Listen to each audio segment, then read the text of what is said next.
Hi, I am Kajar on Two Wheels and today we'll be reviewing the Yamaha Xmax 300.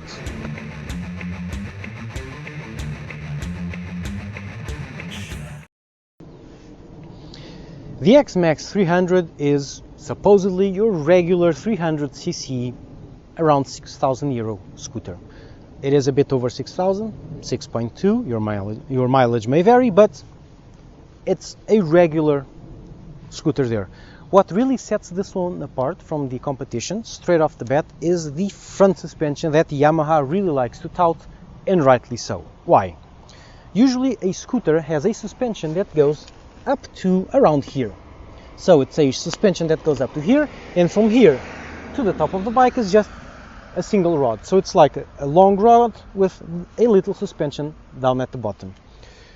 This makes the suspension not have a lot of travel and creates a bit of instability. But since scooters don't usually need a lot of performance on wide open roads and on big turns, it's usually fine.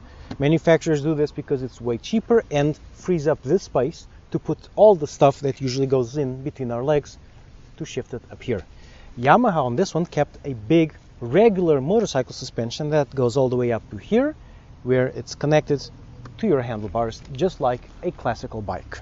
The rear suspension, however, is classical scooter with a dual shock absorber. It is not a single shock absorber. It is a bit less efficient, but does allow you to have a huge space underneath the seat, which this bike does have, with room for 2 helmets and more.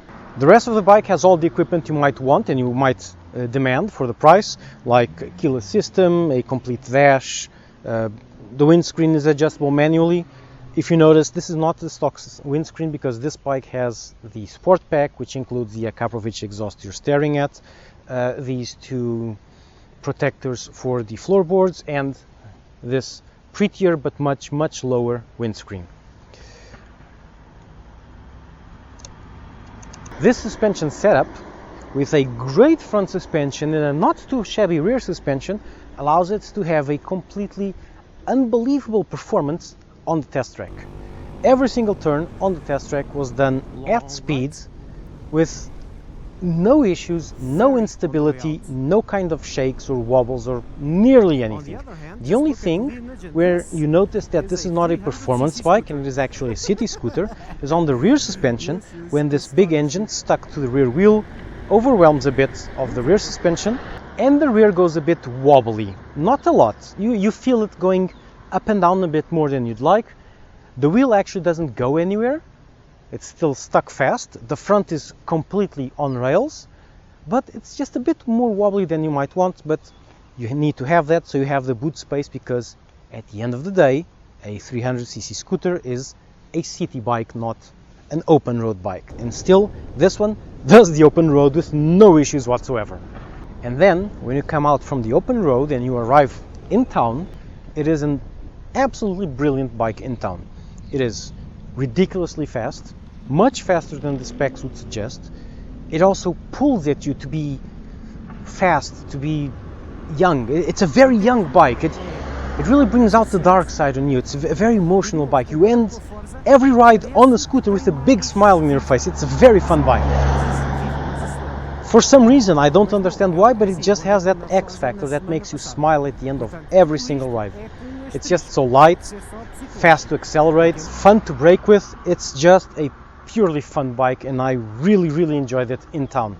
Again, very light, feels like a 125 with a big engine. At the end of the day, it's kind of what it is, with strong brakes, strong acceleration, very flickable, very easy to throw into corners and come out of the corners with full throttle, with a great traction control system which is not very abrupt. It's gradual, so you just roll throttle and you know nothing bad is going to happen. At most it'll slide a little bit, but it'll just put a smile on your face. Another little detail which kept giving me a huge smile is the rear ABS takes a bit to activate. So especially if you're leaned over, the rear wheel will start to lock. You hear the screech, the rear will start to slide, and then ABS activates, everything gets okay and you're good to go. It is an awesome little bike for in-town commuting, and I loved it to bits, a lot more than you'd expect from the specs.